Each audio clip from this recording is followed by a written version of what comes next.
La primera vez que Álvaro me escupió en la cara fue en medio de una cena familiar. Estábamos en casa de su madre, en Valladolid, celebrando el cumpleaños del cuñado pesado que nadie soporta. Yo acababa de hacer una broma, una tontería sobre cómo a veces Álvaro tardaba más en elegir una camisa que yo en maquillarme. Todos rieron. Menos él. Me clavó la mirada, se levantó, y sin decir una palabra me lanzó el vino tinto a la cara. No gritó, no explicó nada. Solo se dio la vuelta, cogió su abrigo y salió por la puerta. Yo me quedé ahí, con el vino chorreando por mi vestido y la mandíbula desencajada, mientras su madre murmuraba algo sobre el estrés del trabajo. Nadie dijo nada más. Nadie me preguntó si estaba bien. Y lo peor es que yo tampoco me moví. No lloré. No reaccioné. Solo pensé en Iván. Iván no era mi marido. Ni siquiera era un amigo. Era un desconocido, en teoría. Pero llevaba días, semanas incluso, clavado en mi cabeza. La última vez que lo vi fue hace 4 días, en un coworking donde él da clases de edición de sonido. Yo fui por una reunión de producción, pero acabamos compartiendo café, historias, sonrisas. Cuando me preguntó si estaba casada, le dije que no y no me tembló la voz al decirlo. Hasta ese momento no había hecho nada con él. Ni un beso. Ni una caricia. Solo pensamientos. Pero esa noche, tras la cena y el escupitajo, me fui directamente al bar donde él dijo que solía ir los viernes. No lo llamé. No avisé. Solo fui. Y ahí empezó todo. No volví esa noche a casa. Me quedé en el bar hasta que cerró. Iván apareció 2 horas después de que yo llegara. Entró, me reconoció enseguida y vino directo a mi mesa como si lo hubiera planeado todo. No le dije nada sobre lo que había pasado con Álvaro, no le conté que todavía llevaba en el vestido el olor a vino seco ni que mi cara seguía ardiendo del escupitajo. Solo pedí otra copa y él se sentó. Hablamos durante horas. No fue una conversación trascendental ni llena de confesiones, fue sencilla, directa, como si ya nos conociéramos de antes. A las 3 de la madrugada me acompañó a un hotel barato a 2 calles del bar. No me pidió nada, no intentó nada. Yo fui la que lo besó primero. Pasé el sábado completo fuera. Apagué el móvil, no respondí a correos, no pensé en mi casa ni en mi marido. Volví el domingo por la tarde, cansada y con la cabeza llena de ruido. Álvaro no estaba. Supuse que estaría en casa de su madre, lamentándose o haciendo el numerito de víctima. Me duché, lavé el vestido y lo escondí en el fondo del armario, por si acaso. Volví a encender el móvil. 14 llamadas perdidas, la mayoría suyas, una de su madre, 2 de mi hermana. Ningún mensaje. Ni uno solo. Silencio. El lunes todo parecía igual. Álvaro no me dijo ni una palabra. Se levantó antes que yo, se vistió en silencio, desayunó de pie en la cocina y se fue. Ni una mirada, ni un comentario. Pensé que lo del viernes había sido un estallido aislado, un desliz. Hasta que volví del trabajo y encontré la caja en el comedor. No era una caja de cartón. Era de madera, de las que usan para guardar recuerdos o fotos. Estaba en el centro de la mesa, cerrada, sin nota ni explicación. Pensé que era su manera de disculparse, de abrir una conversación, de decir perdón sin decirlo. Me equivoqué. Dentro de la caja había una grabación. Un USB negro. Lo metí en el portátil sin pensarlo. El archivo se llamaba Miércoles 19. Le di play. Al principio solo se escuchaba ruido de fondo, como de cafetería. Después, mi voz. No recordaba haber dicho esas cosas, pero ahí estaban. Yo riendo, hablando de Iván, mencionando su nombre, comentando detalles que no dejaban lugar a dudas. Todo lo que había pasado en el bar estaba ahí. No el beso, no el hotel, pero sí todo lo anterior. Me escuché decir que me gustaba, que tenía algo que Álvaro no tenía desde hace años, que no me sentía culpable. Lo dije todo. Y alguien lo había grabado. La conversación había sido con una compañera del trabajo, eso lo entendí por el tono. Ella me había traicionado. Alguien que consideraba amiga, a quien había confiado más de la cuenta. Álvaro lo había conseguido de alguna forma. No sé si sobornó a alguien, si revisó mi portátil, si pinchó mi teléfono, pero lo tenía. Esa noche no dormí. Esperé a que volviera del trabajo, pero no volvió. No avisó, no contestó llamadas, no respondió a mis mensajes. Me sentí desnuda. No por el sexo, ni por el engaño, sino por la manera en que me había desarmado sin decir una palabra. Me hizo escuchar mi propia voz, sin gritos, sin insultos, sin violencia. Solo la grabación. Eso fue peor. Al día siguiente, Álvaro entró a casa como si nada. Se duchó, preparó un café y se sentó en el sofá a ver las noticias. Yo me paré frente a él, con la caja en las manos. ¿Dónde lo conseguiste? Pregunté. No me miró. Bebió un sorbo de café, cruzó las piernas y dijo. Eso da igual. ¿Quién te lo dio? ¿Importa? ¿Desde cuándo lo sabes? Se encogió de hombros, como si le diera lo mismo. Desde antes del viernes. Lo del vino no fue por lo de la broma. Fue porque me harté.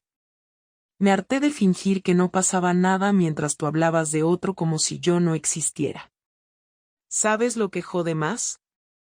Escuchar cómo hablas de mí, sin nombrarme, como si fuera una sombra. Como si no estuviera. No supe qué responder. Me quedé callada. El silencio fue largo. Incómodo. Él no se levantó. No se fue. Siguió viendo la tele. ¿Y ahora qué? Dije al fin. Ahora nada, contestó. Te toca a ti decidir si quieres seguir jugando a ser alguien que no eres. Yo ya no voy a seguir fingiendo. Me cansé de hacer de marido para una mujer que me mira como si fuera un mueble. Me fui a la habitación. Cerré la puerta. No lloré. No sentí culpa. Sentí rabia. Rabia por haber sido descubierta de esa forma. Por haber perdido el control. Por haber subestimado a Álvaro. Esa noche dormimos bajo el mismo techo. No nos dijimos ni una palabra más. El USB seguía en la caja, y la caja sobre la mesa. No la toqué. No la guardé. Él tampoco. Era como un testigo silencioso entre nosotros, esperando el siguiente movimiento. El miércoles llegué del trabajo y lo encontré sentado en la cocina, con la caja abierta frente a él. Estaba con una cerveza a medio terminar, el portátil encendido y ese mismo archivo de audio en pausa, como si lo hubiese estado escuchando otra vez. No me saludó. Yo tampoco. Dejé las llaves sobre la encimera y me quedé de pie, mirándolo. El silencio fue largo, pesado, cargado de algo que ya no era solo incomodidad, era tensión a punto de explotar. Sabía que no podía seguir evitándolo, que ya no se trataba solo de una grabación, sino de todo lo que venía después. Fui yo la que rompió el hielo, aunque el tono me salió más seco de lo que esperaba. ¿Qué piensas hacer con eso? Dije, señalando el USB. No respondió al instante.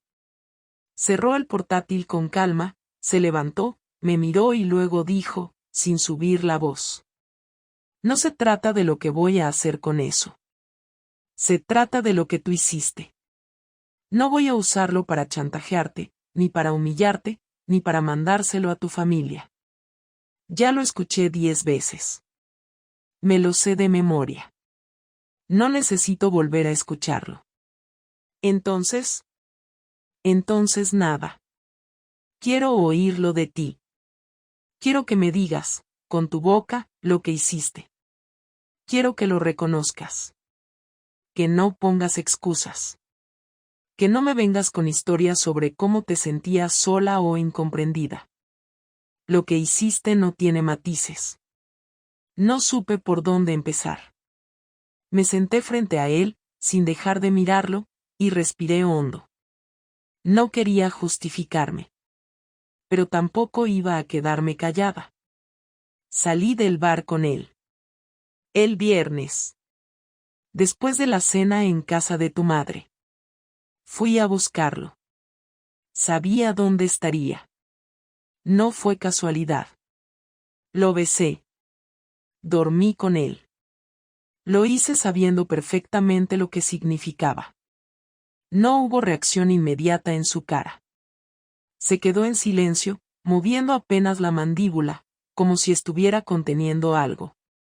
Luego se levantó bruscamente, tirando la silla hacia atrás, y golpeó la mesa con el puño cerrado. La botella de cerveza cayó al suelo y se rompió, pero no se molestó en recoger nada. ¿Dormiste con él? ¿Después de que te defendí delante de mi madre? ¿Después de que me insultaste con tu cara de superioridad delante de todos? ¿Después de escupirme con tus palabras, encima vas y te follas a otro? Me puse de pie también, no por valentía, sino porque no quería estar sentada mientras él gritaba. No me hagas parecer una víctima, Álvaro. Tú también llevas años viviendo como si no estuvieras aquí. Como si yo fuera una compañera de piso. No me hablabas. No me tocabas. No me mirabas. ¿Y eso justifica lo que hiciste? ¿Eso justifica que hayas salido a buscar a otro? ¿Sabes cuántas veces me he sentido solo yo? ¿Cuántas veces he tenido que fingir que no me importaba tu frialdad? ¿Crees que no me he dado cuenta de cómo me dejabas fuera de todo? Pues haber dicho algo. ¿Y para qué? Si cada vez que intentaba hablar terminábamos en silencio o con un portazo. Me cansé, Clara. Me harté de pedirte algo que no sabías dar. Se acercó más, demasiado cerca, y me empujó con el dedo en el hombro, fuerte, como queriendo provocarme. No respondí. Lo dejé hacerlo. Me lo merecía. Pero luego volvió a empujar. ¿Te gustó? Te sentiste viva otra vez, ¿no? ¿Te hizo sentir especial ese tipo? No es eso. Claro que es eso. Te viste en un espejo que no te juzgaba. Te quitó la culpa por un rato. Te hizo sentir joven, libre, deseada. Pero no te va a dar lo que yo te di. No va a estar ahí cuando te hartes de sus tonterías. No estoy enamorada de él. Ni siquiera quiero estar con él. Entonces, ¿qué coño fue? Fue rabia. Fue egoísmo. Fue venganza. Fue todo lo que no te dije en años. Se echó para atrás, como si esas palabras lo hubieran golpeado más que cualquier insulto. Se apoyó en la encimera, sin mirarme, respirando fuerte. Cuando volvió a hablar, lo hizo en un tono más bajo, casi resignado. Sabes que esto no tiene arreglo, ¿verdad? Lo sé. Entonces, ¿qué quieres? ¿Que siga aquí, durmiendo a tu lado, como si nada hubiera pasado? No quiero que finjas nada. Solo quiero que hablemos, aunque sea por última vez. ¿Y después? Después, lo que tú decidas. Me iré si quieres. O te vas tú. Pero no quiero seguir en esta casa sin hablar de lo que pasó. No respondió. Salió de la cocina sin decir una palabra más. Lo escuché subir las escaleras y cerrar la puerta del dormitorio. Me quedé allí, sola, con el cristal roto de la cerveza y el eco de lo que acabábamos de decirnos. No sabía si eso había sido una pelea, una ruptura o el inicio de algo peor. Pero por primera vez en mucho tiempo, habíamos dicho la verdad. El viernes siguiente llegué a casa y encontré la puerta del dormitorio cerrada con llave.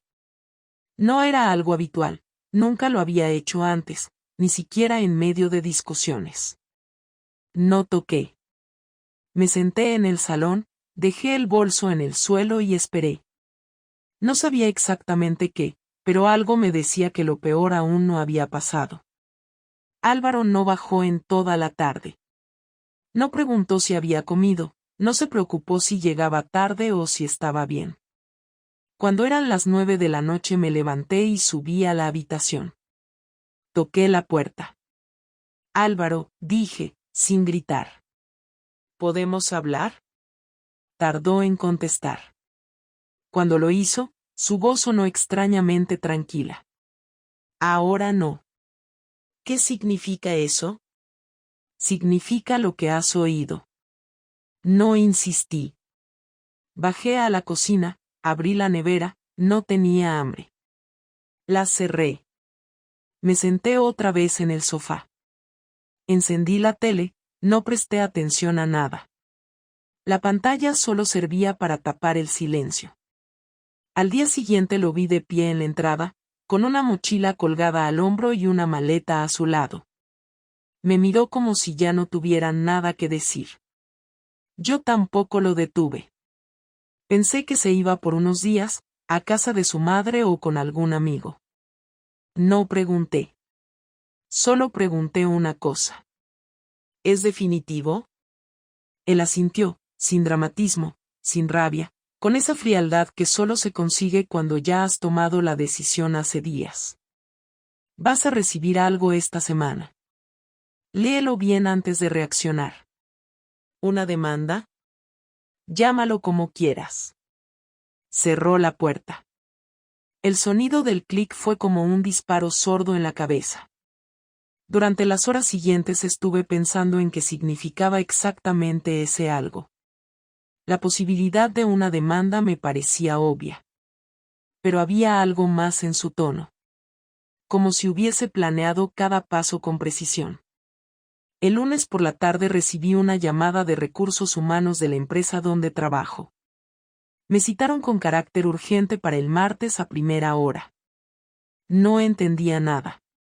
No había problemas con mi rendimiento, ni conflictos. Llegué a la oficina al día siguiente con la sensación de tener una piedra en el estómago. Me hicieron pasar a una sala cerrada, donde estaban el responsable de personal, la responsable de comunicación interna y una abogada. Sobre la mesa había una carpeta. La empujaron hacia mí. Antes de que digas nada, me dijo la abogada, esto lo ha recibido la empresa esta mañana, junto con una carta anónima que no menciona directamente tu nombre, pero incluye imágenes y audios donde apareces tú claramente. Las relaciones personales fuera del entorno laboral no son problema, pero cuando interfieren con la imagen corporativa y el trabajo de terceros, se consideran relevantes.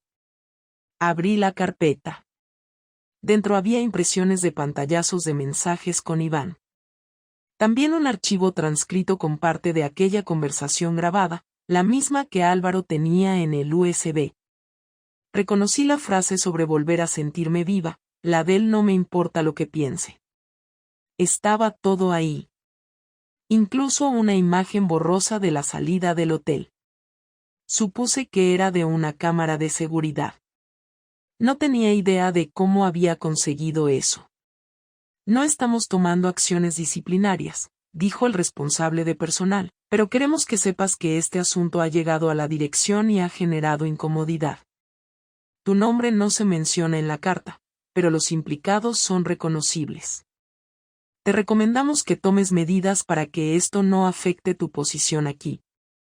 La empresa no se pronunciará oficialmente, pero la circulación interna ya ha empezado. No dije nada. Asentí. Salí de la oficina sintiéndome expuesta, desprotegida. No me habían despedido, pero sí dejado claro que estaba marcada. Álvaro había conseguido exactamente lo que quería, no arruinarme del todo, sino hacerme temblar. Hacerme sentir que no podía escapar de lo que había hecho ni siquiera en mi lugar de trabajo. No solo me había dejado, me había señalado. Esa noche volví al piso y encontré sobre la mesa del comedor una caja. Era la misma donde antes había estado el USB, pero ahora estaba llena. Dentro había sobrecerrados, todos con nombre, uno con el nombre de mi madre, otro con el de mi hermana, otro con mi jefe directo, uno con el nombre de una amiga cercana, y otro con mi nombre. Cada sobre estaba pegado a una copia de la grabación, impresiones de mensajes y un resumen escrito de todo. Solo el mío estaba abierto. Encima de la caja había una nota: no los he enviado. Pero podría. Decide bien cómo quieres terminar esto. Lo entendí al instante. No era una amenaza. Era una advertencia. Una forma de decirme que podía ir más lejos, que no había límites, que si yo intentaba controlarlo o si lo provocaba, él podía quemar el resto. Era su forma de asegurarse de que me quedara callada, de que no intentara revertir la situación, de que aceptara que esto se acabó, en sus términos. Me senté frente a la caja durante casi una hora. No lloré. No toqué nada. Solo pensé en lo meticuloso que había sido. Lo había planeado desde el momento en que escuchó la grabación. No se vengó en caliente. No me insultó. Me destruyó en silencio, paso a paso, con una calma que me helaba más que cualquier grito. Había perdido. No solo a Álvaro, sino también la imagen que los demás tenían de mí. Todo lo que creía seguro estaba ahora en manos de alguien que ya no me quería. O peor, que me conocía lo suficiente para hacerme daño justo donde más dolía. Lo busqué durante días. No respondía llamadas, no contestaba mensajes, no pasaba por los lugares que solía frecuentar, ni siquiera por casa de su madre, según ella misma me dijo con un tono distante, como si también le hubiera dado la espalda a ella. Pensé en presentarme en su trabajo, pero no podía arriesgarme a una escena o, peor aún, a una denuncia por acoso si decidía tomárselo así. Al final me resigné y esperé. Sabía que tarde o temprano nos veríamos, no por reconciliación, sino porque había asuntos que resolver, cuentas que cerrar, una vida compartida que no se podía liquidar con un portazo. La oportunidad llegó una semana después, cuando recibí un correo suyo, directo, sin saludos ni explicaciones, solo una frase: te espero mañana a las 19 en el piso, sin escenas, sin reproches. No contesté. Solo me aseguré de estar allí a la hora que indicaba. Cuando entró, no llevaba su mochila ni nada consigo, solo una carpeta de cartón bajo el brazo y las llaves en la mano. Se sentó en el sofá y me señaló la silla frente a él, sin decir palabra. Lo obedecí. Me senté sin prisa, sintiendo el corazón en el cuello, pero sin dejar que se notara en mi rostro. Te escucho, dijo finalmente. Tienes una sola oportunidad de decir lo que quieras. No pienso interrumpirte. Al principio no supe por dónde empezar. Había ensayado 1000 formas de hablarle, de pedirle una conversación real, pero ninguna me parecía suficiente en ese momento. Me obligué a no llorar, a no mendigar. Solo quería que entendiera lo que yo no supe expresar antes. No voy a justificar nada. No tengo derecho. Lo que hice fue porque quise, no por necesidad. Nadie me obligó, nadie me empujó. No fue una reacción impulsiva a nada que tú hicieras. Fue una decisión. Equivocada, egoísta, cobarde, todo eso. Y no espero que me perdones. Él no asintió ni hizo ningún gesto. Seguía ahí, impasible, esperando más. Te fallé. Y no solo como pareja. Te fallé como persona. Nunca pensé que acabaríamos así, tú mirando desde un abismo y yo tratando de alcanzar una orilla que rompí yo misma. Lo sé todo. Lo acepto todo. Lo que no puedo aceptar es que la historia termine así, como una guerra sucia, con carpetas, grabaciones y sobres a punto de explotar. No quiero redención. Pero merezco al menos entender qué fue lo que rompí realmente. Porque tú y yo ya no éramos felices, Álvaro. Y eso no lo empezó Iván. Lo arrastrábamos desde hace mucho. Tardó en hablar. Parecía elegir bien cada palabra, como si estuviera midiendo su efecto antes de soltarla. Lo que rompiste fue algo más que un matrimonio. Rompiste el respeto. Lo que había de humano entre nosotros. Si hubieras querido separarte, habríamos hablado. Si me hubieras dicho que ya no me querías, habríamos arreglado las cosas. Pero no hiciste eso. Me dejaste seguir pensando que, aunque estuviéramos mal, había algo que valía la pena. Tú salías con otra persona mientras yo seguía limpiando la cocina, pagando facturas, planificando vacaciones. Me mentiste en la cara durante semanas. Y después de todo eso, esperas que yo te dé una explicación. ¿Para qué? ¿Para que duela menos? No. Para que duela de verdad. Porque si duele, entonces fue real. Entonces no fue una farsa. ¿Tú quieres que esto duela? Te garantizo que sí, duele. Pero no como tú crees. No es rabia, no es celos. Es vergüenza. Vergüenza de haber compartido tanto tiempo con alguien que, cuando tuvo que elegir entre hablar o traicionar, eligió lo segundo. No quiero que te hundas. No quiero verte arrastrada. Pero tampoco quiero volver a ver tu cara fingiendo normalidad. ¿Y qué hacemos con todo esto? Nada. Yo ya estoy fuera. Emocionalmente, legalmente, personalmente. La demanda ya está en curso. No te voy a quitar nada que te arruiné la vida. No soy ese tipo de persona. Pero tampoco voy a protegerte. Lo que venga después será tu problema. ¿Y los sobres? Están en un trastero. No los he tocado. No los voy a enviar.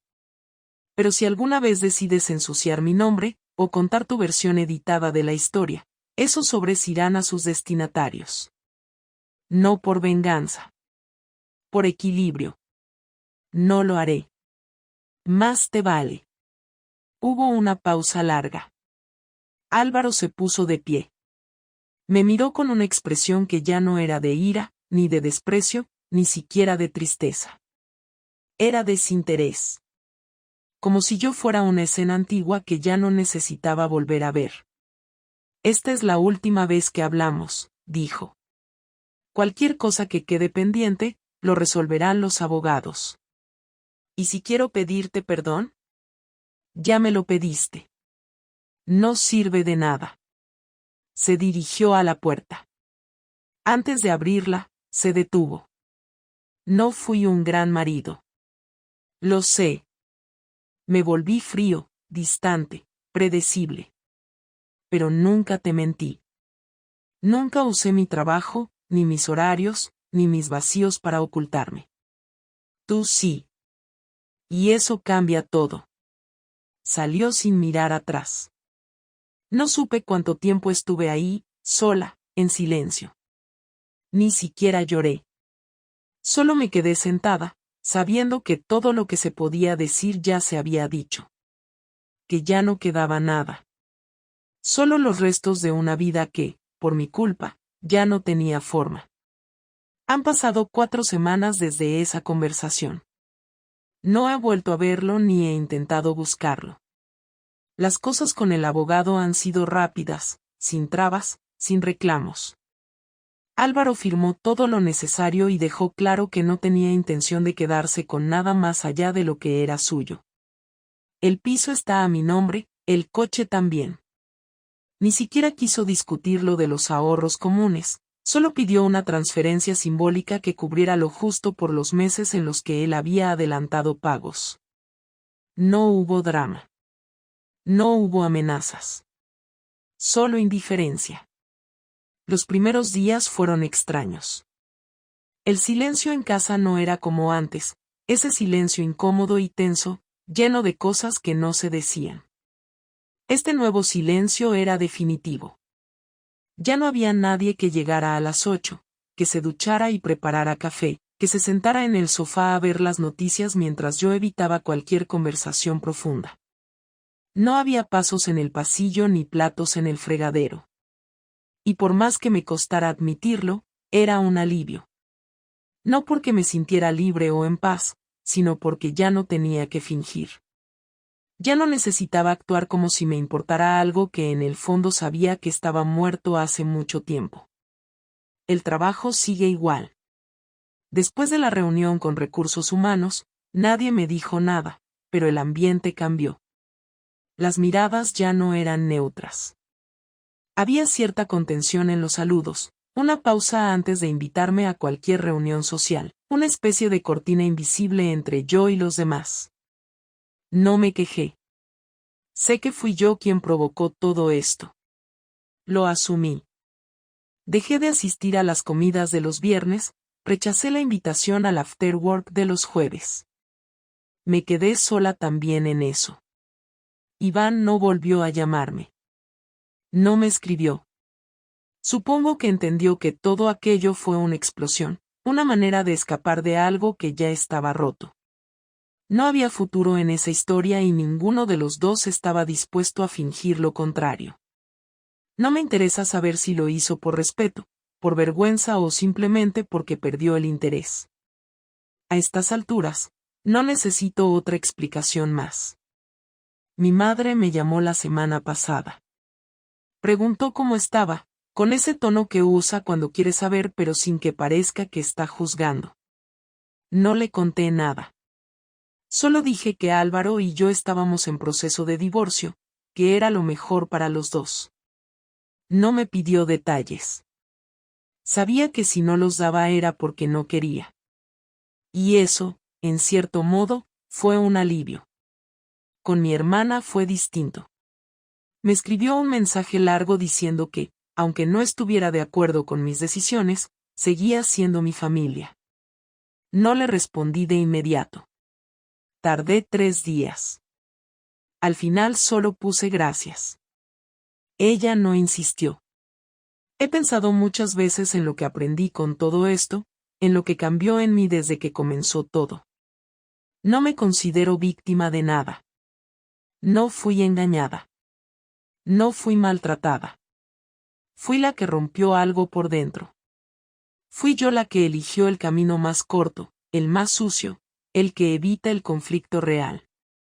Y eso tiene un precio. Uno que estoy dispuesta a pagar.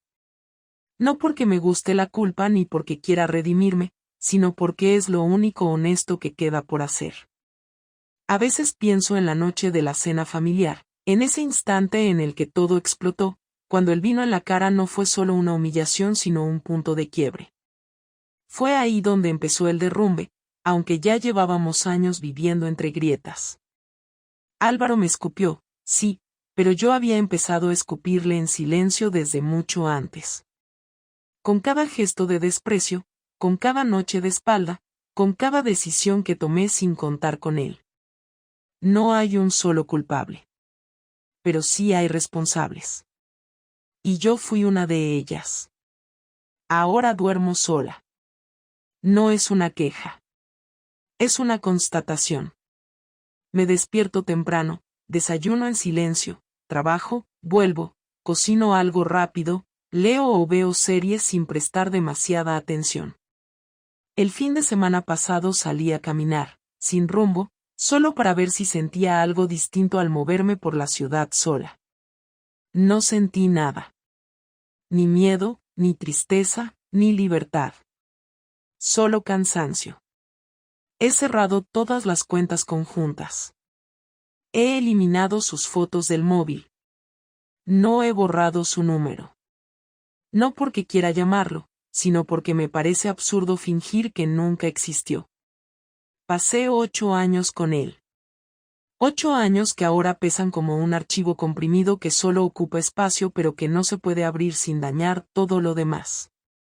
No me arrepiento de cada día. Pero sí me arrepiento de cómo lo terminé. Si hubiera tenido valor, lo habría dejado antes. Lo habría dicho todo, sin traiciones. Pero no lo hice. Y eso me acompañará siempre. No sé qué vendrá ahora. No tengo planes. No tengo intenciones de conocer a nadie, ni de reinventarme, ni de escribir algún tipo de manifiesto personal sobre el amor y el perdón. Solo quiero estar en paz, aunque sea una paz sin entusiasmo. Quiero poder pasar los días sin sentir que cada decisión me persigue. Quiero aprender a vivir con la vergüenza sin que me paralice. No espero comprensión de los demás. Solo quiero recuperar algo de dignidad, aunque sea poco a poco, aunque sea tarde. He terminado. No tengo nada más que decir. Y si lo tuviera, no serviría de nada. Porque cuando cruzas ciertas líneas, las palabras ya no salvan nada. Solo queda seguir, paso a paso, en una dirección que ni siquiera sabes si es la correcta. Pero al menos es tuya. Y eso, por ahora, es suficiente.